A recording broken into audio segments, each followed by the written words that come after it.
I mean, indie doesn't just mean an indie studio. Indie can also mean a game that is of a smaller budget. Because I mean, don't forget, there. I mean, that Ubisoft game, uh,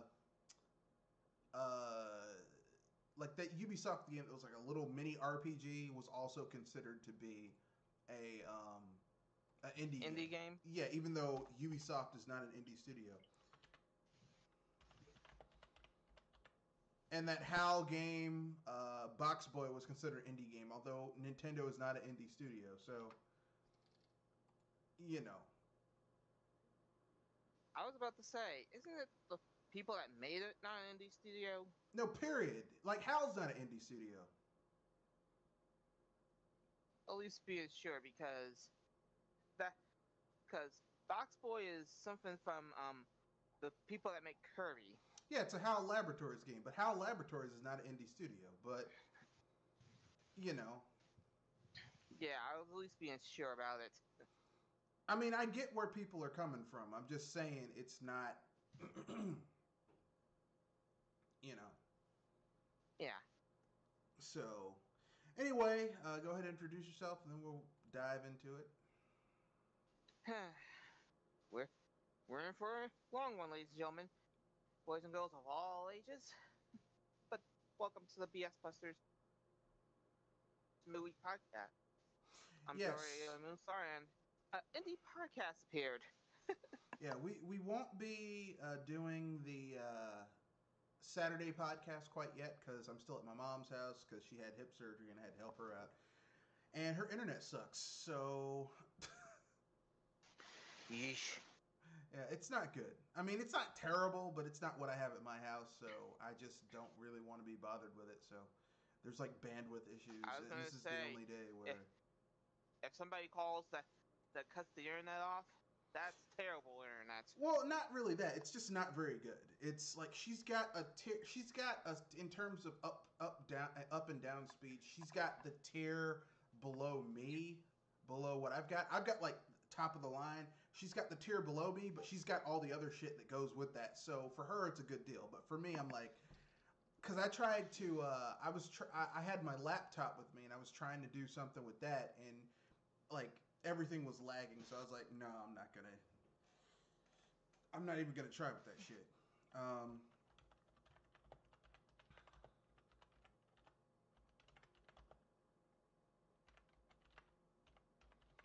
So without much ado, let's get to these news stories.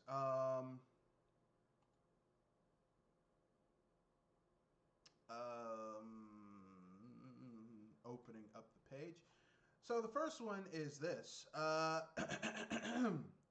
The world's largest cheating ring was busted earlier this week, or was it last week? Whatever. 46 million in assets seized.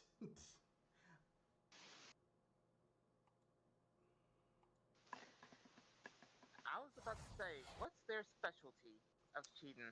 Bigger profits. But now, Well, from what I've been able to see, their big thing was Counter Strike, was cheating in online mobile games. So, My facial expression is that of a flat face because hearing somebody cheat in a mobile gun game. no, I said online and mobile games. Oh, Yeah. okay. I mean, $46 It's just million that worth of assets. That means they were at least they were getting paid for it. I mean, they goddamn. they were getting plenty of green. I can tell you that, but see, you have to cheat in a mobile game. Well, That's a little surprising. they were based out of China, and China is A mobile hub, right? no online gaming hub.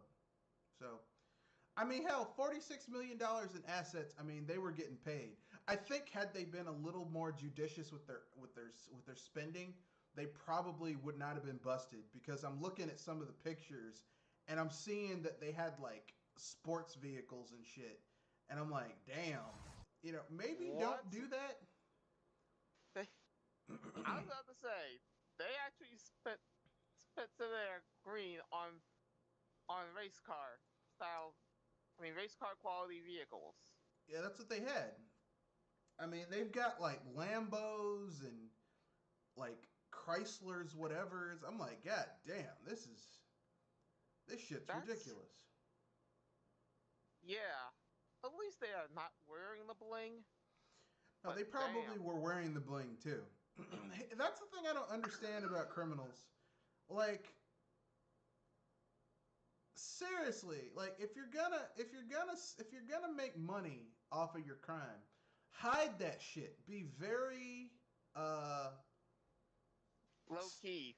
very low key with it, because if you're low key, it's a lower chance that you'll get busted. Live like in a smaller house, or don't drive a super fancy car. Yeah, Be like, yeah. well, he's just a normal guy going to work. What you do is, yeah, if you do a major crime and get a lot of money, you work low key for like 10, 15, 20 years, right? Then you buy a fake identity, fake your death, and then live your new life with your ballin' money that you hid and cleaned through more legitimate means. That's what you do. Yeah. You don't just, yeah, man, look at these racing cars we bought. Why would you do that? Why? That and do not enter the stock market. No, the stock market's actually a really good way to wash your money if you can find a legitimate firm to invest in. Believe it or not, it's just you're not going to get your money immediately. But stock marketing, gambling. I would say the stock market is dangerous because of how unpredictable it is. Not really. If you diversify your funds and spread them out amongst a lot of different sectors in the stock market and in multiple markets if you can, typically speaking, long term, everything's going to go up. Hence why I said you wait 10 to 20 years. Now, if you're one of those day traders, I mean, you're short term, then yeah, you're probably going to lose money. Long term, you're always going to make money. You don't put all your eggs in one basket. That's why you diversify your funds. You diversify your funds. Or as they say in the Chappelle Show, diversify your funds. Who did what? This Chinese group in Kunshan, China, were busted apparently with authorities with Tencent busted them for selling online cheats for games. And they seized over $46 million in assets. So, like, I'm looking at one of their facilities, and they had rows and rows of high-level race cars. I'm like, you stupid bastards. You could have gotten away with it if you had just been cool with the money. People always got to brag. They always got to brag when they get away with a crime. I've never understood that. It's like when I was a kid, I used to go shopping with my grandmother, and my grandmother was like, at the time we didn't know, but she was losing her eyesight. So when she'd shop, she'd go and like feel the fabric and get a really close look. Well, this was Southern Florida where they think everyone's trying to steal. My grandmother had many personal flaws, but she wasn't a thief. So the store detectives would follow her around, and I'm like sitting there like, first of all, I mean, and then they'd follow me around because I was her grandson, and I'd be walking with her. And I'm like, lady, if I was going to steal from a store, it would not be Sears or Macy's or Burdines or Walmart. Ooh. Yeah, man, it would be plus you would work at an upscale store and probably work there and know the know the layout of the store. Oh no, I would never steal from a store. I would never. That's really hard merchandise to flip. No, if I was going to do a crime, I would knock over a casino or, I'd knock over the money, the treasury truck that takes all the out of circulation bills. I'd knock that over. Like, why would I do some penny ante shit from a store? That's stupid. If you're gonna do a crime, go big or go home. You know. Yeah. I'm not sure if you watch The World's Dumbest Criminals of how stupid some of these people can be. Like, people like, I'm gonna steal from a Walmart. Why? I mean, I'd be ashamed to steal from a Walmart. I'm like, really? That's the highest you're gonna go as a shitty Walmart? Ugh. You're not gonna steal And from if like that's an your art. first gig, oh boy, what a start. You're not gonna steal from like an art gallery or an antique shop. Or No, something, because something was valuable. it's hard to flip that. It's hard. Uh, Like if you steal art, most of the time the art's is insured, and the investigators that they have to get back for insurance claims and art claims are more high. Those people are more high level and more connected than people in the law enforcement. Okay? No, no, no, no, no, no, no, no, no, no. You knock over casino. You knock over casino, and then you take that and you just do. It's a one-man job. You knock it over, and then you hide the money for like 10, 15, 20 years. And then you don't tell anyone about it, and then you take that money and you invest it in small things that's not easily traced. Okay? That's what you do. All right? People who are like, yeah, I stole from a Walmart, a Target. Why? I mean, don't you think higher of yourself than stealing some penny ante shit like that? But anyway, enough about crimes. But anyway, these people, even though they were selling cheats for for video games, they had $46 million in assets seized, so they were balling. And that's all I'm saying. they were balling. Next. Hello, Powerpuff Girl fans. My name. Did you guys talk about Nintendo yet? We're going to get to the Ninja Directs shortly. Okay. Next, we have some news. There's a live-action Powerpuff Girls being made. It could be good. It could also be bad. I'm giving it a little bit of a. I'm giving it a chance just because He's got more hope than I do. Well, not because hope. of one thing. I'm just giving it more of a chance because apparently the writer behind it is someone who kind of watched it as a kid, and not just someone who just has an idea for it. So I'm giving it points for that. Also, I just hope they get to the point where they can show him. Because I wonder how they would adapt him into live action. I just like, how are you going to show off a devil tranny? I don't get that. How are you going to do that with devil claw hands? How are you going to do that? Because Powerpuff Girls, the original, was way more darker and had a lot of shit going on that you just did not get as a kid. That if you watch it now as an adult, you're like, they actually put that up there. So I don't. Things are like, really? Yeah, like. Well, how old are the Powerpuff Girls supposed to be? Because they look way older than they probably should. Well, they're made from sugar, spice, and everything nice. In the show, and Kiss Dexter X. No, I mean in the show they're like kindergartners. Yeah, they're kindergartners. So, and in the reboot they were in like first or second grade. So I guess now they're 18. They're going to college, so they're adults. So for those sick pervs who are always like, I wonder what they'll look like when they grow up. Apparently normal. I don't know how that's gonna work, but okay, whatever. Yeah. I just want to see. Considering how they act. I just want to see how they're gonna make the characters. How they're going to make the villains work. Because they're going to have to bring back old villains like Mojo Jojo. The Rowdy Rough Boys. Is this the Netflix? No, it's CW. No, it's CW. Which, here's the thing. Hold on. I know everyone's like... CW? I know everyone's like, man, the CW. But let's not forget, the CW has given us the best version of Superman we've had in years. Yeah. I mean, I was about to say Superman and Lois. Yeah. Like, literally, it's sad when a low-budget TV show has a better Superman than a multi-million-dollar film.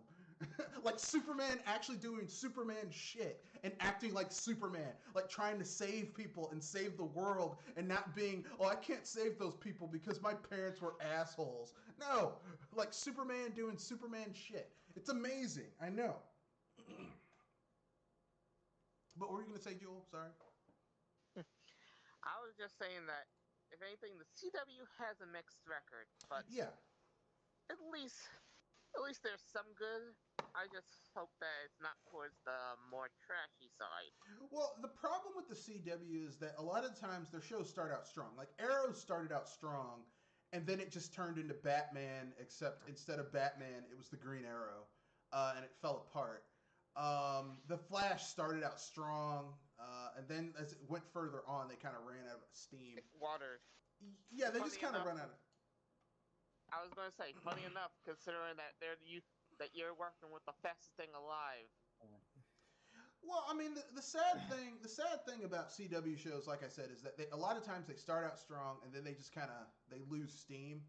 I'm hoping. And remember, this is the same group that gave us Supergirl. Yeah, but Supergirl was going to be shit anyway. Because no one cares about the live-action version of Supergirl. I'm sorry, okay? Now, if they want to do an animated series about Supergirl, cool. Live action, no. No. Yeah, I don't. This looks because I was looking at the costumes and stuff, and it's like, yeah, I don't know about this. Look, those costumes look really. It's gonna depend on. It's gonna okay. The first 2 or 3 episodes of like the pilot, and then like the 2 episodes behind that. I'm hoping it's good because here's the thing. Like normally, if I hadn't seen Superman and Lois, I'd be like, man, this is gonna be some bullshit. But then I saw Superman and Lois, and I'm like, Superman doing super shit. So I know that the CW is capable of doing some good stuff. I was gonna say, keep in mind what else they done before you give them credit. Riverside, which was shit. The Flash, which was good, and then it got kind of silly towards the last season. Arrow, that was good in the beginning, but then kind of got shitty towards the end of the season. Like I said, CW typically, like their good shows start out strong, and then they kind of peter out. Like Black Lightning started out really good, and then it sort of petered out towards the end. So, I just figured their costumes would look more superhero-y for being older and established rather than these aren't their. This is a flashback. Oh. Yeah, that's a scene from a flashback. They will not be wearing those costumes as like 18-year-olds. Yeah, because they made Donald Faison, the guy who played Turk from Scrubs, Drake Utonium. So, and in the cartoon, he's like a white guy, and now they're making him Donald Faison, a black guy. So, I mean, there's a lot of changes. I'll deal with it. I just liked how fucking clueless Professor Utonium acted, and I really do think that Donald Faison can kind of bring that energy to live action a lot. I would like to see the interactions between the villains and Powerpuff Girls, because really that's what made Powerpuff Girls awesome, was their interactions with their villains. Right? Like how him would just get into their head, and how Mojo Jojo Mojo Jojo is a ham. Mojo Jojo. Now, of course, they can't have Mojo Jojo be a monkey in this show, or maybe they will. I mean, here's the thing. The reason I want this show to do well is so that they'll do a Dexter's Laboratory live action. Because that would be awesome. You got some hope. A lot, because you got higher hope than I do. You could totally do a live action Dexter's. Well, because apparently Dexter's Laboratory, Powerpuff Girls, Kids Next Door, all those things take place in the same universe. Yeah. So, I mean, theoretically speaking, you could totally do like a crossover episode with all those things together. You could totally have we're having the Powerpuff Girls being on a college campus, and they're like, oh, some boy genius is giving a lecture in our class, and out comes Dexter from Dexter's Laboratory. Yeah. Like an older Dexter. That'd be awesome, actually. Like he has to team up with the Powerpuff Girls. he has to team up with the Powerpuff Girls to kill his greatest enemy, which is his sister Dee Dee. She turns out to be a supervillain. He's like, I created endless energy source that actually cleans up the environment while it's in use. And just when I was about to finish my experiment, my sister busts into my lab and destroys it. She's evil. She must be killed. Why? She's evil. She's evil, I tell you. She's evil. She's pure evil. And here I thought you would say Mandark's the villain because Mandark always wants to one-up Dexter. And Yeah, he somehow does stupid for it. Yeah, but Mandark wants to one-up Dexter, but he still does come up with some really interesting inventions. But Dee Dee breaks his shit too, so... a matter of fact, that's how Dexter defeats Mandark. Because Mandark has a crush on Dee Dee, and he's like, hey, you know what? If you really want her to enjoy herself, you should invite her to your lab. Oh, God. Like, he uses some of those. He uses his sister as a secret weapon, and she just totally destroys Mandark's lab. And Dexter's like, I win!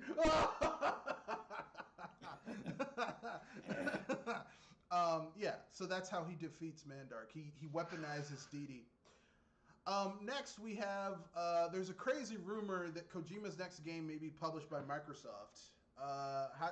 Your guys' thoughts on that, yeah or nay? Microsoft has money. Sony really doesn't. So I could see that being a possibility. I mean... And the word Kojima. Oh, God. I can already hear the convolutions. Yeah, those Kojima fanboys... Those Kojima fanboys would buy something... Like, Kojima could shit in a box, and they'd buy it because it had Kojima on it. Yeah, and that's as bad as the fan base that I know about myself. So I mean, you know, well the Kojima fan base is almost as bad as the Pokemon fan base. Actually, it may be worse because no, they're about even because both of them will buy something just because it has a name on it, regardless of quality. They'll go with it. Anyway, keeping it moving.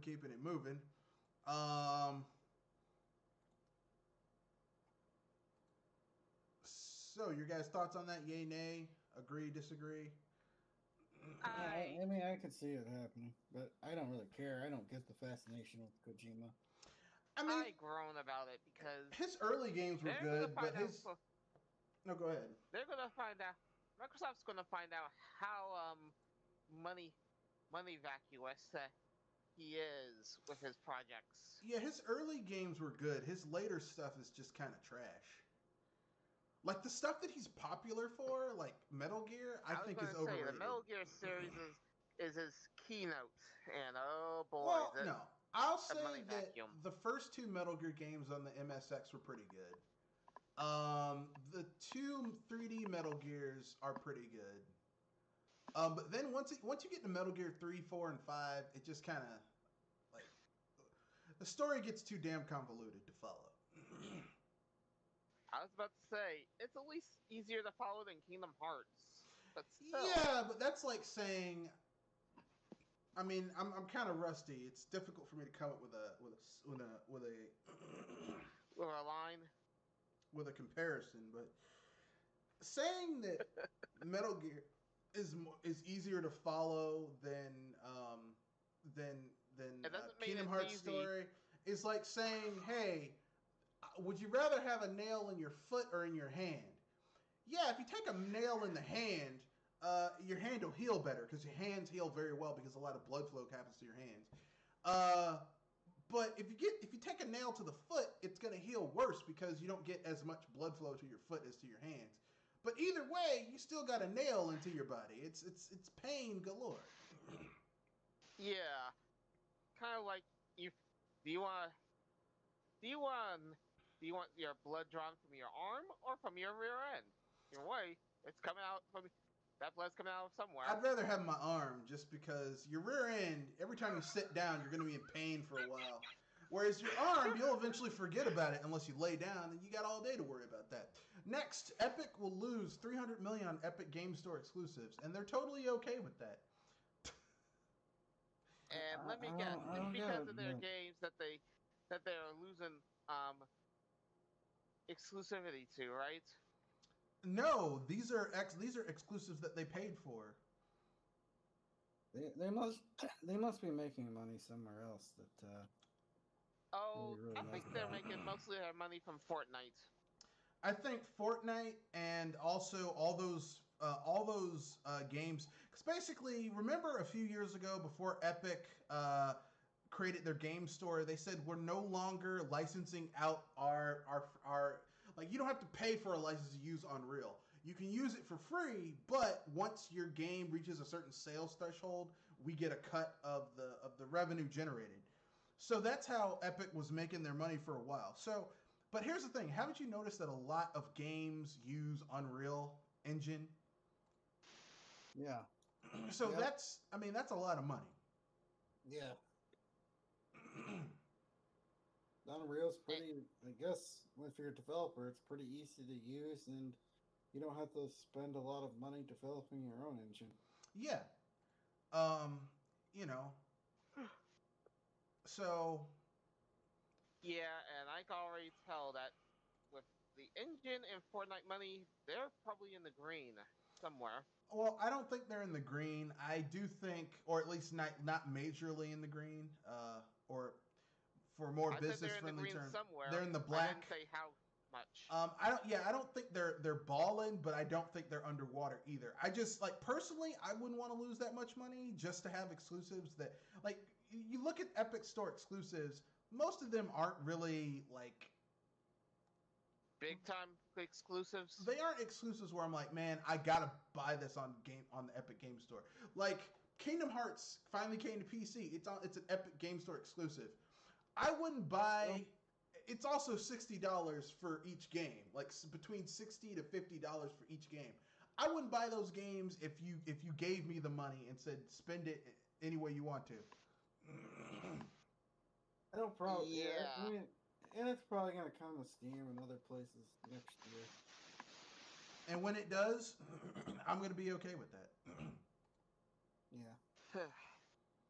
But that's my own personal opinion. I could be wrong. So, got one more story until we get to the Nindies, I believe. The Nintendo Indies. Which game starts good, starts bad, but it gets good later? Certain RPGs, though, I think I would say the Dragon Quest, if I got it right. Which or one? At least certain Dragon Quest. I'd say 2 or 3. I would say 2. No, I would say the first Dragon Quest starts out bad. Because of how much of a slog it is. Yeah, like basically until you reach level 7, 8 in the original Dragon Quest and you actually start earning some money and fighting enemies that like give you some better items, it's a slog and everything can kill you. And if you go in the wrong direction, you'll run into enemies that will wreck your shit. So I would say the first Dragon Quest starts out bad but gets good later on. They have a game here that starts out bad but gets good later on. Hollow Knight. Yeah. Hollow Knight starts out because, like, first of all, there's all of these abilities that you have in the beginning of the game that they don't even tell you about until you get further in. Like, there's an ability that can help you reach new areas early on in the game, which is the sword bounce, where basically if you down slash with your sword on spiky, destructive surfaces, you'll bounce. They don't tell you that. They don't even tell you that. So you're like, man, I need to have an ability in order to go here. I need the double jump or the air dash. No, you could literally just do the sword bounce and make it through. They don't tell you that early on in the game. Like there's like entire new areas that you can miss because they don't tell you, hey, there's a way down there. Hollow Knight is like a shittier designed Metroid game. Hopefully the next game, the game that has the stars, that other character, forgot her name. Welcome. Yeah, Silk, the game that has the game that has Silk. Hopefully, that game will be better designed. One could hope. Yeah, I mean, Hollow Knight starts out kind of shitty. Once you get a third of the way into the game and you start unlocking your abilities, it gets really good. But the problem is that you have to unlock your abilities. So, next little bit of news: Bioshock 4 is apparently being developed, and it's gonna apparently be open world and have side quests. So, We'll yeah. see what happens. I don't think Ken Levine's on this project. I uh, think he just went off and did something else. I'm gonna keep it real. My dream Bioshock game would be you take the concept of alternate universes and have a version of Jack from the original Bioshock teaming up with Elizabeth from Bioshock Infinite. Yeah. In a pseudo open world with side quests. They probably won't do that. So, it is what it is. I personally like. Yeah. I think the first Bioshock is really good, though. Yeah, I liked it. It's really good. It's better than it has any business being. And the twist that happens in the game is so good that it's like, I'll let it go, Yeah, it's a well written game. Yeah, and I wonder if they're gonna kind of take cues from System Shock, since that's kind of where it came from. More cues from System Shock. I mean, I tried playing System Shock 2. The game had a lot of good ideas, but it's really old and clunky. So yeah, that's why they're remaking it. Yeah, I mean, personally, I would totally go with a Bioshock 4. I want to see more. This is not going to game that I would buy day one. I would want to see more, more information and shit. You know what I'm saying? Yeah. Yeah, I probably won't see anything until like 2023. Yeah. Next, a little bit of news: Discord is blocking not safe for work servers on iOS. So, if your favorite porn site has a Discord server, and you have an iPhone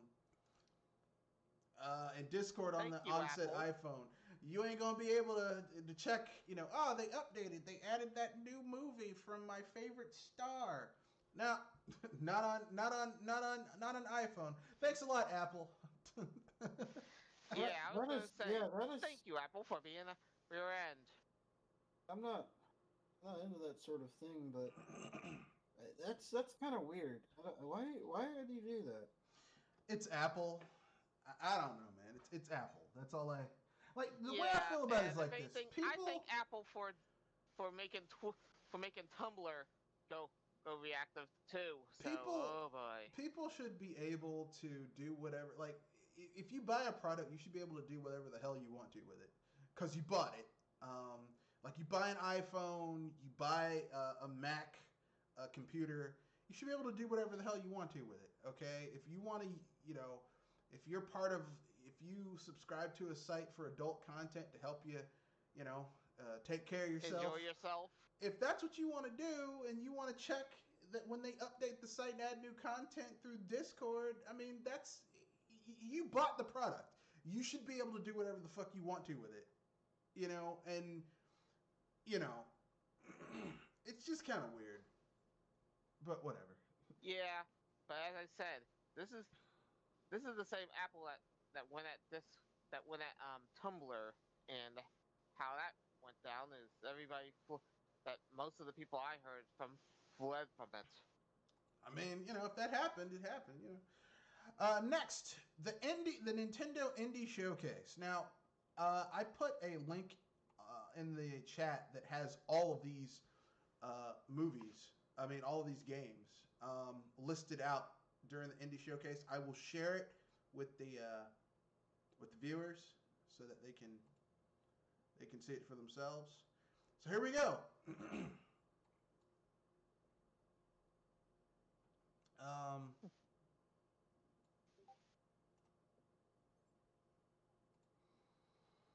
So first we have the Road 96. Oh, that one looked interesting with the all the ideas and all the different routes you can go. The Yeah. problem some of those games run into is sometimes like dealing with recolors and like the old Super Nintendo games where you have an enemy that has a different different color but might have slightly different attacks and might be slightly more powerful. That's kind of the problem you can probably run into where you have two different scenarios but one is just oh so slightly different than the other. Yeah, I was thinking more of like the issue would be like those choose your own adventure books where they're like we have like 18 different endings, but only like 2 or 3 are actually good. The other Yeah. 15 are just trash. So like I'm thinking that this will be the same thing cuz there'll be the best ending and then there'll be a series of gradually worse endings. I think a lot of them will. I think a lot of them will. I think part of it is also combining your choices to create a certain kind of ending, so you could have, multiple interesting endings if you can combine certain choices. I don't know. Just have to see how it turns out. Yeah, I mean, for people who like adventure style games, this will be great. I personally don't really like adventure games that much unless they're really well made. So, the ideas behind this sound really good, but I don't know how well that's going to come together. Because you can have the best ideas, but if the shit doesn't come together, it doesn't matter. Hint, hint, that will connect to our final topic. The next one is Aerial Knights Never Yield, which looks kind of cool. I just wish they hadn't shown the guy designing this game because he is something. Yeah, he looks weird. I'm glad I'm not the only one who caught that. It's like you look like a cartoon character. Like I might buy this game on PC just so that that dude can get the help he needs. But anyway, it looks interesting. It looks like a 2D runner, a 2D runner, but it's a 3D side scroller where you're it's a runner like Bit Trip Bit Trip Run, except with a black person as the main character, which I'm cool with. We don't get a lot of games with black protagonists, so yeah. Comes out May 19th, so next month. So there's a demo out right now. Too. Yeah, you can get it out. Demo on PC. I mean on the Nintendo Switch. Next we have The Last Stop from Annapurna. Apparently there's like 3 different stories in one game and they all tie together. So next we have Hindsight. They didn't really talk much about this game, but it looks interesting. Next we have Ollie Ollie World. And if I remember correctly, there was Ollie Ollie. There were like 2 Ollie Ollie games on the 3DS. So I almost could make the joke that there's the Ollie Ollie and then Oxenfree. Yeah, I was gonna go for that, but then I realized that's too lame, so I didn't either. Yeah, Ollie Ollie World looks kind of like it's a skateboard game. So, I mean, if you want to scratch that Tony Hawk itch without it being licensed by Tony Hawk, boom, Ollie Ollie World. Looks interesting. Then there's the game where they told me what the premise was, and I was like, fuck that. The Longing. It's a game that you have to play for 400 days. Yeah. Real time. What? Yeah, 400 days real time. I was like, nope. I got. Animal Crossing gives you more with less of that time. No. Come on. No. There is no, like, unless you have a really engaging game, like, the whole point of the game is to kill 400 days of time to wait for this king to wake back up and do some shit. And I was like, no. See, it's experimental shit like this that makes me say, why? like the great thing about indies, about game development, is that thanks to better engines and better interpreters and compilers and easier coding languages, anybody can make a video game. The bad thing about all the ease of access of making video games today is that anybody can make a video game. Yeah. That's the double-edged sword. Yeah. Anyone can make it. Yeah, anyone. Next we have There Is No Game, Wrong Dimension. It's a point-and-click game that focuses on solving puzzles in a fun comedy adventure. It looks interesting. The only thing I remember about this game is that the lady who introduced it was a very attractive... Well, there was two. There was a lady and a chick, and the lady was kind of attractive. It's like, damn. Fuck the game. Tell us more about the attractive French lady. But then again, French is a very attractive language. Like, an ugly person could speak French, and it sounds awesome. Anyway, here we go. Teenage Mutant Ninja Turtles Shredder's Revenge. Oh, yeah, this is one of the highlights for me. Yeah, they showed more gameplay in the new trailer. This game looks great. Yeah, it's got Raph, Don, Leo, Mikey. I hope they're more playable characters in this game, aside from just the 4 turtles. I hope that you could like unlock other playable characters. I think that would be cool. Yeah. They're like, it releases on Nintendo Switch later this year. It's coming to everything. Yeah. So if you don't own a Switch, you can play it on PC or whatever the fuck you play as well. It's not just the Switch. But if you have the Switch, it comes to the Switch. I will be getting this game on PC because I already pre-ordered it on PC. So why the hell not? But yeah, this comes from the same people who made Streets of Rage 4. To be honest with you, I don't think Streets of Rage 4 was that good. It was okay, but it wasn't that good. But hopefully this will be better. Certainly looks cool. I love those Would sprites. you compare that to Final Fight 4, if there was one? I mean, like, here's the thing. No one has really been making 2D fighting games. Like, the only 2D fighting games, like old school style fighting games that I've seen. 2D side-scroller fighting games. Yeah, 2D right? side-scrolling, 2.5D side-scrolling games is WayForward when they did River City Girls, and Streets of Rage 4, and now this game.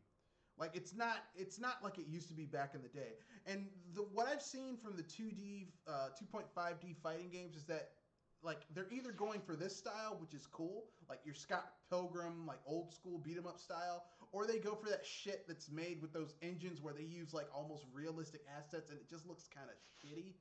And I hate that art style for a 2.5D fighting game. Like, either go cel shaded or don't do it at all. Go do something else. But yeah, I'm really excited for this game. I hope it turns out well. Next, they showed off Chris Tales, which looks like a something that's inspired by Chrono Trigger. I like it. Yeah. So, I've had this game wishlisted on Steam for a while, so here's hoping it's good. Then you have Getsu Fumaden Undying Moon, which is a reboot of an old NES game made by Konami that was like kind of like a Castlevania knockoff. And they're bringing it back. Like, my thing is, why would you show off a game that doesn't come out until 2022? Yeah. Like, I don't know. Y'all could have just held this. Y'all could have just sat on this. Like, why show it? Whatever. The art show style it looks now nice, when though. it's supposed to come out so far in the future. I mean, the art style looks like a 2D Okami, which just makes me really wish Capcom would take their head out of their ass and let Platinum make a 2D Okami game, because that'd be awesome. Like, do like a semi-open world Metroidvania Okami game. That'd be awesome. Then they did Aztec Forgotten Gods, which kind of to me looks like a massive semi-open world Legend of Zelda game, except instead of being hung up on Legend of Zelda's bullshit, it's Aztec mythology. So and a female protagonist who is stacked, who's built like a brick shithouse. Yeah, I it's interesting when they go out for different mythologies besides Japanese and European mythology. I looked at it, I'm like, God damn, I will get that game just so that I can play as that hot ass female character who's built like a brick shithouse. She's solid. She's stacked. yeah, that game is pretty fun. She is built, son. I also really like the music too that they were playing. Yeah. Then they have Skull, the Hero Slayer. I already have this game on Steam in early access, but you basically play as a skeleton minion of this dark demon king, and it turns out the heroes are the villains. So you're trying to rescue your king and rescue the other villains that were under your king. And you do this by wearing different skulls that give you different abilities. So you can put on a flaming skull that gives you Ghost Rider abilities. It's actually a pretty good game. So I like it. There's other indie characters in there. Like you can get a skull for I want to say Hollow Knight or Shovel Knight or something like that. So it's really good. I like it. Then there's a sequel to Oxenfree. I didn't play the first Oxenfree, so Yeah. And so then we have Art of Rally, Kiwi, Labyrinth City, Pierre the Maze Detective, Weaving Tides, the House of the Dead remake, which really excited me a little bit. Ender Lilies, Quietus of the Nights, Beasts of Maravilla Island, which looks like shit. It was struggling to run. The frame rate was stuttering while they were showing off. If that's what they sent to show off this game, I'm like, God damn. What game is it? Beasts of Maravilla Island. Like they showed it at the end, at the very end. It was like the first they showed of it. It was like some characters like stuttering to jump across these rocks on this lake. And then they showed more of it, and it's still stuttering. And I'm like, God damn, how the fuck is this? This game's running like shit. Why would you send this image to be sold, to sell it? And then they showed Fez, which, I mean, if you really want Fez and you don't already have it, it's coming to the Switch. There you go. I was about to say, this is from that's the same game that Phil Fish. was having that. Yeah. Yeah. Wasn't Phil Fish kind of outed as a complete... Well, he's the one who got mad and then canceled the game because he didn't like people giving him shit about it. Yeah. I have to wonder about him. Because it's Phil Fish. He has a fun name, though. Phil Fish. Yeah. It's partial alliteration. Or assonance. So, anyway.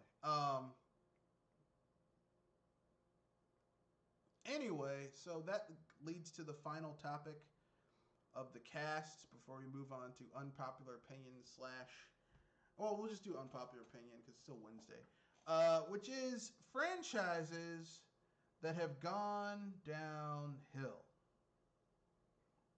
They used to be good, and now they're just like, I'm done, bro. Who wants to go first?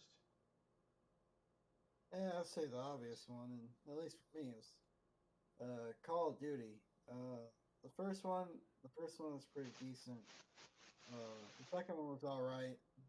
Black Ops 2 was probably the last one I played, and then after that, it's just like, yeah, it's kind of too much. Alright. And obviously Final Fantasy, but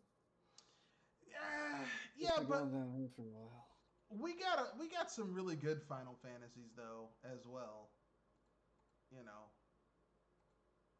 Like Final Fantasy 13, that's when. I mean, we got 11 good Final Fantasies. Yeah. I mean, ranging from great to good enough, right? Like Yeah. Final Fantasy 1 is good enough. Final Fantasy 2 is good enough. Final Fantasy 3 is pretty good. Final Fantasy 4 is great. Final Fantasy 5 is pretty good. Final Fantasy 6 is excellent. Final Fantasy 7 is pretty good. Final Fantasy Overrated, 8 is but pretty good. yeah. Or Final Fantasy 7 is good enough. It's not even pretty good. It's good enough. Final Fantasy 8 is pretty good. Final Fantasy 9 is really good. Final Fantasy 10, if you can ignore Titus, is pretty good. Final Fantasy with Titus is good enough. Without Titus, I was gonna great. say it's like a beautiful, wonderful scenery, and then you find a big pile of dungs in the corner. And then we get Final Fantasy 12, which actually is pretty good. So, I mean, Fabulous. you know, it's it's like we have there are more pretty good and decent Final Fantasies than shit ones, but as of late, I will agree, Final Fantasy is not what it used to be. Jewel? Oh boy. I'd say 3 things: the sports games, Dragon Quest, starting from when you get to about 4 and 5, it goes real downhill. And if anybody knows me, Pokemon.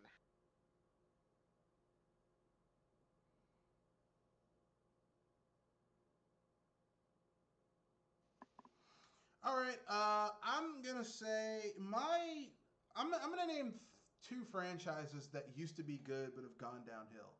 Um,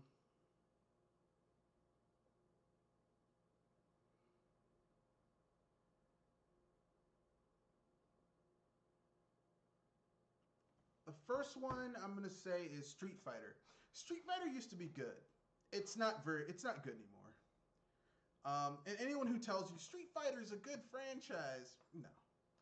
Street I Fighter was gonna 5. say, from Street Fighter 3 was the last piece of good. Well, Street Fighter 3 is good if you're into the highly technical aspect of 2D fighting games, but it wasn't new. It wasn't new user friendly, which is why it kind of never really hit the high notes of Street Fighter 2. Street Fighter 4 was too overly simplified compared to the other games in the series. The Street Fighter 5 is just reason why I said 3 was the last good game before things went downhill.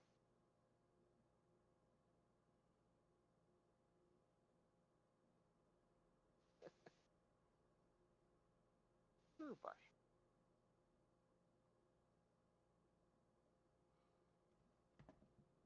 So, and the other one, and I'm gonna say it now because I recently hanging at my mom's house because she has a huge floor model big screen CRT TV in her basement, and I brought my GameCube over to her house and hooked it up to the television, and I was playing Thousand Year Door, and Oh boy. I also have my Switch with me, and I was literally going back and forth between Thousand Year Door and Origami King. Paper Mario franchise has gone downhill. I can't I tried to bite my tongue on it, but I was like I don't go after stuff that like that, and you know it. I had to do it. It was I had to do it. It was not. Boy, you're a lot of. It just the quality of that franchise has gone downhill. And I'm not even like before. I would say, well, it started here. It really started with Super Paper Mario. Because the gameplay in that game was not very good. The story was great, but the gameplay was kind of shit. But it just went downhill from there. I was gonna say it's a platformer. Yeah, but I mean, like when someone says Paper Mario, to me, as someone who started with the franchise, I'm thinking, okay, so it's going to be turn-based combat with time to attack actions, which the original Paper Mario had, Thousand Year Door had, Super Paper Mario didn't have, Sticker Star didn't have. Well, it had turn-based combat, but not really time to attacks. And Color Splash, if I remember correctly, did have time to attacks, but they weren't as advanced as previous installments. Yeah. And Origami King has time to attacks, but not like perfect counters like they had in previous installments. It's kind of like the game. It's trying to recover. The combat system in that. this series, aside from Super Paper Mario, feels like one step forward, two steps forward, one step back, with each installment. And it's like they treat the Paper Mario franchise like they treat standard Mario, which is we'll just throw Mario into whatever fucking franchise and it'll become a Mario franchise and Mario will be in it, but it'll be its own thing. And personally, I don't like that because I like Paper Mario's being a RPG franchise, but so that's a subjective thing. But just the quality of the games has just kind of been like a. You and me can argue about this for ages, and if anything, I would say I could agree with you that Super Paper Mario is a weird one that it became a platformer, which makes me wonder why is this considered an RPG? Yeah. Well, the and story. Then it went into a crash. The only caveat I'll give Super Paper Mario is that, like I said, the story was really good. And astonishingly dark for a Paper Mario game. And then they did Sticker Star, which fuck that game. As I said, it went from odd to trash. Like I said, in 2 games. Super Paper Mario, the combat is kind of shit, but the story and the gameplay systems around the game are actually pretty good. Like how monsters can drop cards, which lets you do extra damage against those monsters. That's actually pretty cool. The 3D aspect where you go into 3D in order to go in new areas, that's a cool gameplay concept. It just doesn't really feel like a Paper Mario game. But then you get Sticker Star, which was just a steaming pile of dog shit. Fuck that game. And nobody would disagree with you there. And then you have Color Splash where they're trying to add more gameplay concepts from old RPG gameplay concepts, but it just comes across as a little flat and disingenuous. And then Origami King, which, I mean, Origami King is kind of a difficult concept to go through because there's some really good ideas in Origami King, but it's like they don't carry the ball to the end zone. It's like they toss a pass to the opponent's 20-yard line and then fuck it up. It never gets to the end zone. It's like, that was a good play. You gonna take it to the end zone and score a touchdown? No. It's like, okay then. All right. Wow, that went nowhere. I would say that if anything, I'd say it's progress, but it's slow progress. Like I said, it's 2 steps forward, 1 step back. And at least it's higher from the total down, but it could do a lot more. Yeah, like I said, saying that now. It's better than Sticker Star, but Sticker Star is just such a low bar that's not really. It's like you get a 60% when your previous score was a 20. Yeah, that's 60 is better than a 20. There is improvement, but you still got an F. It's like it's an improved F, but it's still an F. It's a lot better than the F that you're giving it. Since if anything, 40 points higher than 20, that's still more of an improvement than what Sticker Star is. It is an improvement, but I would give Sticker Star 0. It's a failure in all aspects. So, improving 40, 50, even 60 points, yeah, that's amazing, but you still got an F. And that's basically how I feel about Origami King, which, like I said, Origami King starts out really good. The Wispy Woods, where they've got, where they're dancing, this is really cool presentation. But at a certain point, with an RPG, presentation can only take you so far. You need substance. You need something there on top of the presentation. And what's underneath the presentation is very shallow in that game. And that's kind of that's where I was like, man, this is a good presentation. And if you had something holding it up and something deeper going on in there, but you don't, so fuck off. But yeah, there's some really good ideas in there. Like the whole movie studio that does the ninja stuff, that was cool. You know what? You know what would have been awesome if you had gone to that movie studio and there had been a party member for you to recruit that would have given you a special on-field action to avoid enemies. That would have been a really good idea. Did they do it? Fuck no. When you go to the desert and rescue Captain the Toad Captain, that would have been cool if you could have recruited that guy and he became a party member and he helped you, maybe let you fight enemies in the water. That would have been a good idea. Did they do it? Fuck no. It's like the game is a lot of like, hey, this is a good idea, and if you pushed it further, it could have been awesome. But you kind of dropped the ball before you got to the end zone. I said that it's an improvement, but it's not a huge one. And having a football game where you have a team that does these amazing plays but can never fucking score a touchdown is not. I mean, yeah, it's exciting, but if you didn't win, what's the fucking point? But anyway, yeah. So that franchise, and at this point, I've just kind of let it go. Like Nintendo could say, we're releasing another Paper Mario game. I'm like, I don't care. I have the original Paper Mario. I have Thousand Year Door. I'm okay. Same with me. I even have a Bug's Tale, which is a harder version of Paper Mario, and I'm okay. I don't need. Yeah, neither do I, because at this point, you guys are just going to keep on fucking it up, and the director is going to continue getting obstinate. Well, I'll do whatever the fuck I want. Okay, then. I don't need to buy your fucking games. You want to do whatever the fuck you want? Okay, then. Then I don't need to fucking buy your games. My wallet can stay closed. I can do whatever I want by not buying your game. There you go. That's the answer. I don't have to buy your shit. I'll do what I want and not buy your shit.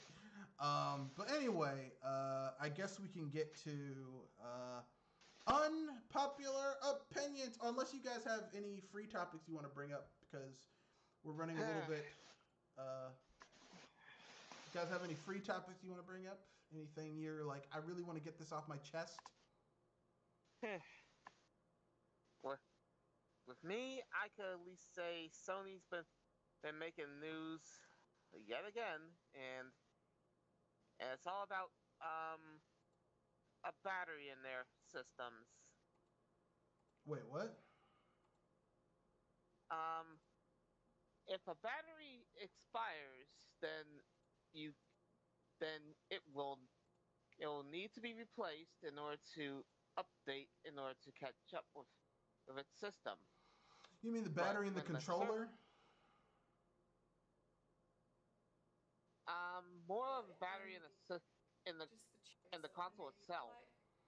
Wow, that is this is for the PS5, right? It's more into the older ones.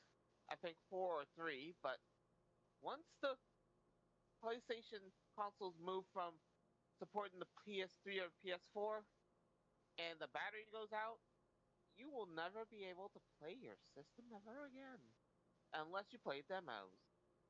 Yeah, that sucks. Oh yeah, Oh yeah, I forgot to mention what's going on over there at Sony? They're drunk and they need to go home. Now you want to know what happened? Making a lot of weird decisions. What happened is that Sony got away with, because Nintendo and Microsoft fucked up their 8th gen. I mean, we don't need to point fingers. Just overall, the end result is that they fucked up their 8th gen. Because they fucked up their 8th gen, Sony got away with bloody murder, and they got arrogant, and now their ass is up on their shoulders. And because of that, Sony feels like they can do whatever the fuck they want. And that's basically what's going on. I mean, it's created a problem. I think I was talking about it. You brought it up. A lot of people brought it up so many years ago about the Xbox. Well, Microsoft's been doing a pretty decent job at, while it's not perfect, they've been doing a much better job at backwards compatibility, more so than more Yeah. so than Sony has. Yeah. And we're going to run into this problem where people have these, want to go back to these old consoles and, play certain games. They're not going to be able to because the servers are shut down. Yeah. And you can't get the patches you need to get the game to work. Which is why a lot of people are pro physical media. But at this point, there are games that even if you have the physical media, you can't play the damn games because they have to be connected. They have to do a handshake with a fucking server in order to play them. So unless you hook them to a computer and spoof a server or do some other illicit activity, you can't even play the damn games even if you have the physical media. So everybody and their brother was pissed off at Microsoft for doing this whole always online BS when Sony was doing the exact same not only thing. planning is doing the exact same thing with the CMOS, with the whole CMOS problem. Yeah. You can't use the console if the CMOS goes bad. So yeah, but because the console is not a console, it's a computer.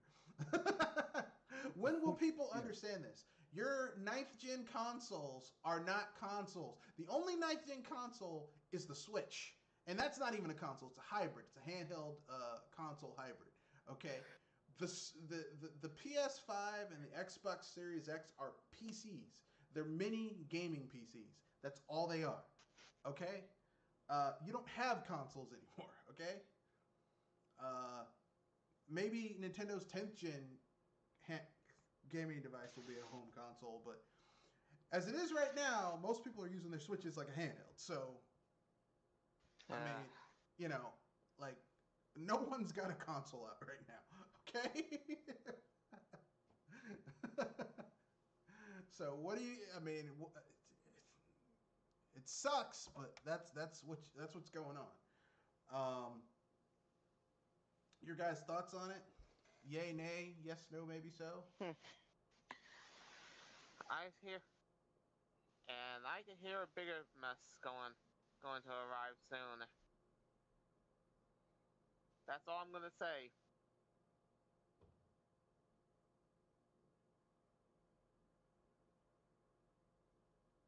I could see that.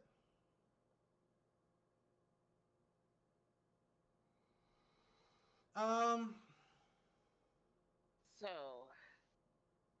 anybody ready for some bad opinions or off opinions? Yeah. Who wants to go first with their unpopular opinion? It doesn't have to be a bad opinion. It's just unpopular. Like most people be like, I disagree, and the crowd would say, we don't give a fuck if you disagree. So who wants to go first? This is probably a weird one since I'm actually talking about foods in a sense. All right. Some foods are able to get away with being sweet and savory, though one of the few foods that I think that can't get away with it, chicken. No, you can have sweet and savory chicken. I mean, if you have Chinese food like General Tso's chicken, sesame chicken, it's sweet and savory at the same time. At least more specifically, fried chicken. Orange chicken. If you have Korean style fried chicken, it can be. It just depends on how it's cooked. If someone isn't proficient at that style of cooking, it's fucked up. But if they're good at it, it can actually be pretty fucking delicious. Yeah, I mean, like orange chicken. Yeah. Yeah, I think that's what screwed me over with the flavor lately. Because I tried somebody's orange chicken and Yeah, orange chicken, when it's like the only people I've seen who've made good orange chicken is if you go to a really good Chinese restaurant, Chinese carryout, or you go to Panda Express. Like orange lemon chicken, like you can only get those at Chinese food places or Panda Express. But do you have any other unpopular opinions before we move on to Kanoshi? For a gaming unpopular opinion, for RPGs, well, the grind ain't bad as long as the system can be entertaining. All right. Kanoshi?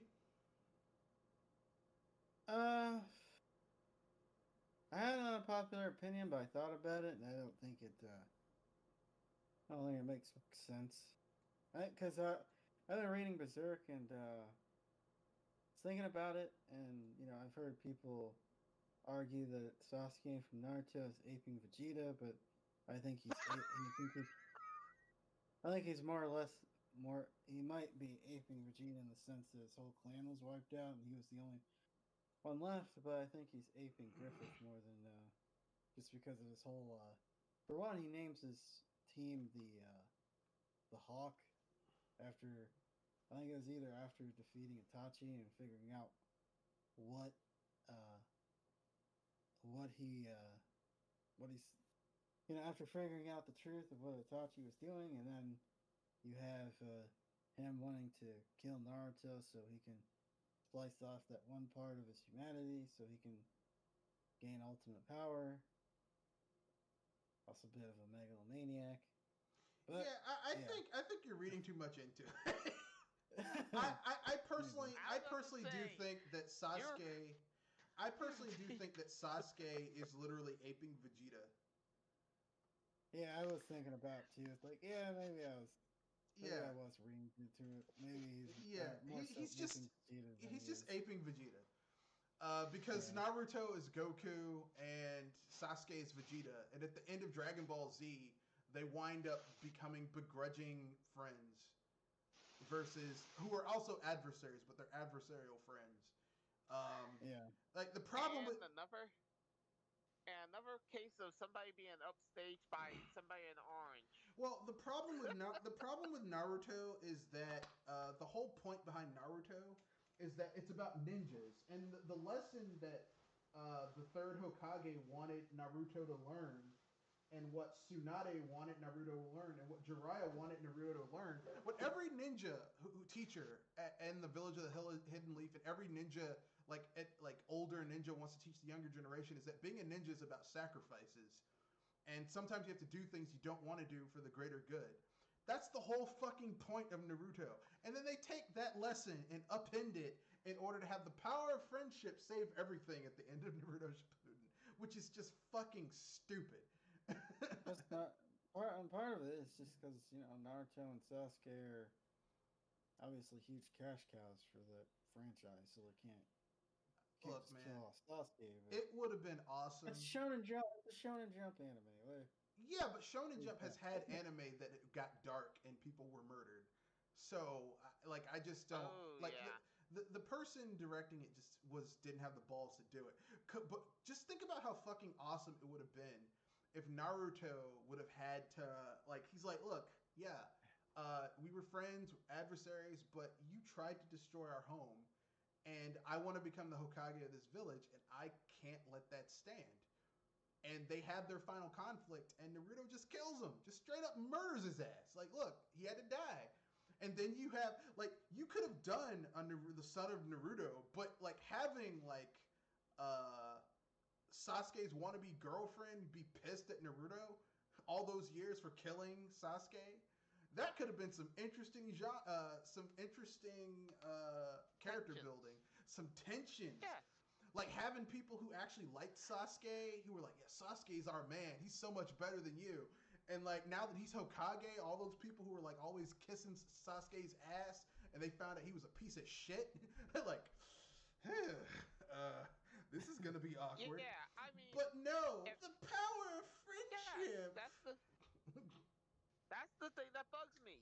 If anything, I thought here's the thing that I'm gonna really get ranty about, so excuse me for a moment. But if anything, I would have at least hoped for Naruto Uzumaki to have the balls to say, "You destroyed our friendship. You tried to kill my village, and out of the kindness of my heart, we were once friends. So either you come along peacefully and take responsibility for your actions, and hopefully live a life in a prison cell, or I'm gonna kick your ass and cut you off your beeping head." And we got neither of those. Yeah, Naruto is just such a series of. Naruto had so much potential, and they literally blew their wad before they got to I the end of it. remember. I think they blew their boss. I think I knew let- exactly where they blew it too. Yeah, That Ninja War. yeah. Oh yeah, the Ninja War that was so boring. They were hyping it up. They were hyping up the Ninja War so Well, much, and it was a snore fest. What fucked them is when they made like what's his name Itachi, not Itachi, Sasuke's great grandfather. When they made him the villain, but it turned out he was being puppet mastered. They shouldn't have done that. They should have just made him the final villain. That should have been the end of it. And like Naruto and the like a whole bunch of the old generation sacrifice themselves to power up Naruto so that he can take him on. He defeats him, he's powered down, and then Sasuke's like, well, now that all these other motherfuckers are either depowered or died while fighting this dude, I'm gonna destroy the village of the Hidden Leaf because I'm a piece of shit. And then Naruto has to fight him, kills him, and that's the end.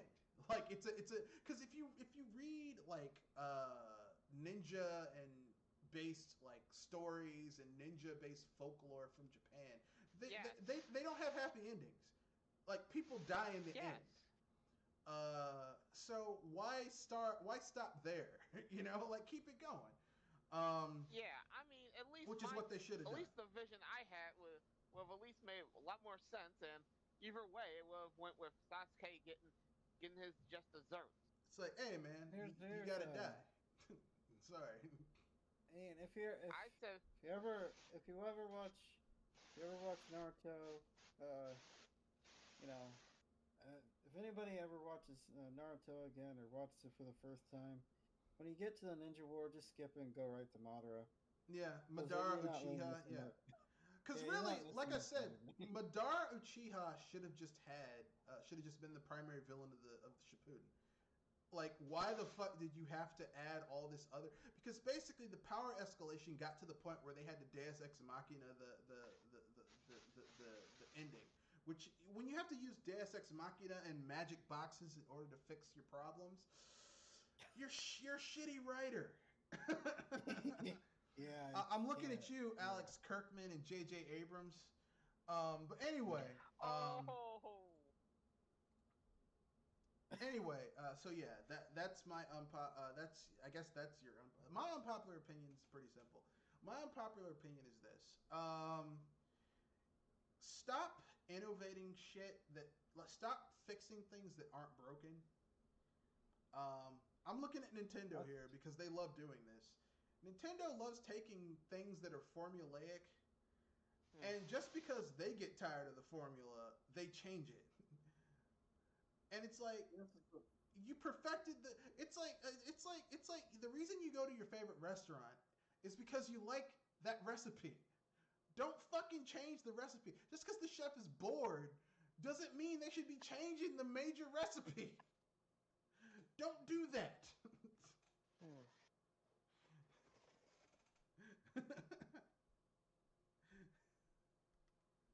Yeah, that's one of the major flaws of humanity is overcorrecting. Stop fucking this. Don't fuck this up. No.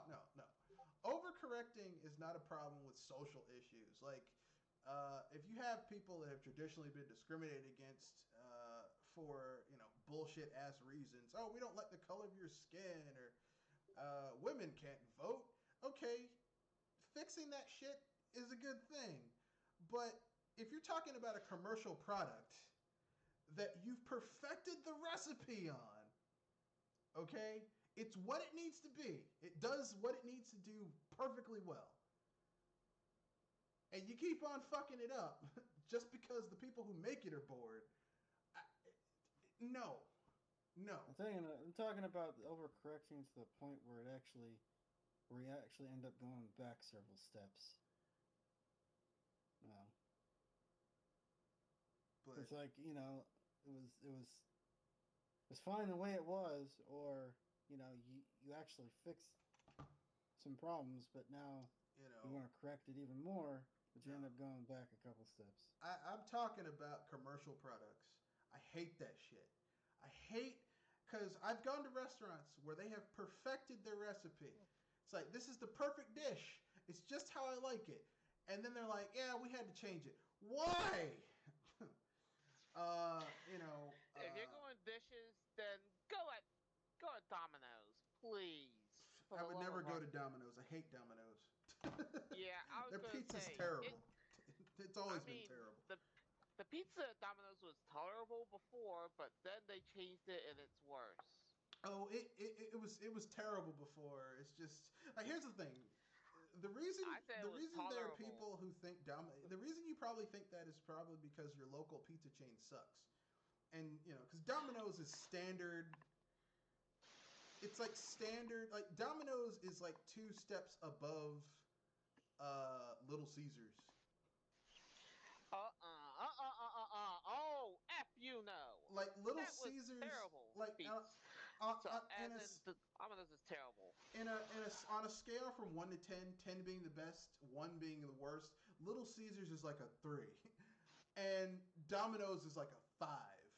Pizza Hut is like a 5. They're all like all of the big chain pizzas are terrible. Cause like I'm sorry, but I say, look, I get a lot more quality from Little Caesars than I get from Domino's. oh man, no. How good can a pizza be? It's $5. Seriously. Trust me. I was How gonna good say, can it really be? I got a lot more quality from Little Caesars than from Domino's, and I had The both. Domino's must be absolutely dog shit if it's better than Little Caesars, because Little Caesars is pretty bad. Like, and the reason I say this is because when I was in college, there was a Little Caesars down the street from our campus, and sometimes when we have study parties, we'd go down there, and let me tell you something, man. Little Caesars pizza should be called constipation pizza because it's a little bit of toppings and cheese and sauce on top of a whole bunch of bread. And after you eat it, you're going to be stopped up. Stopped up all day. The funny thing is, when I was at college, I had Domino's. Yeah, and Domino's it was is that pretty bad. Domino's pizza is pretty bad. I said Domino's was bad for me because if anything, I actually ended up sick to my stomach from that. Yeah. Anyway, but back to using Nintendo's as my example. Like Nintendo basically takes really good franchises and then they're like, we need to change this up. I'm like, no, you don't. It's perfect. Don't fuck it up. Don't. Oh well. Anyway, so yeah, I don't like that. Nintendo does it. Sega does it sometimes. If you have something that works, or if you have something that might not be 100% good, but is a step in the right direction, refine that formula until you perfect it, and then run with it. Stop like trying to change everything up and make it fresh every time.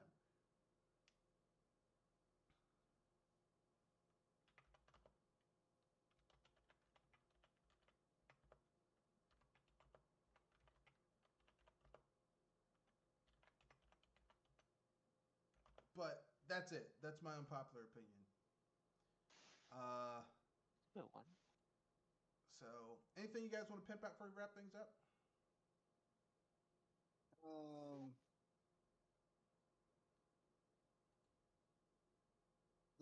No, I don't have anything. Nothing coming up. Nothing you guys want to share with the world. All right. Okay, so let's wrap things up. This was Red Fox, owner and proprietor of BS Busters. I will probably be back to my regular scheduled program by the end of this month if everything goes well with my we'll see how it goes. Convalescing relative. So we shall see what happens, hopefully. If not, basically, I want to get them to the point where they can do things by themselves, and I don't have to be worried that they might fall during the night and just be alone on the floor. But anyway, that being said, that's the end of the podcast. Rate, comment, share, subscribe, and hype responsibly.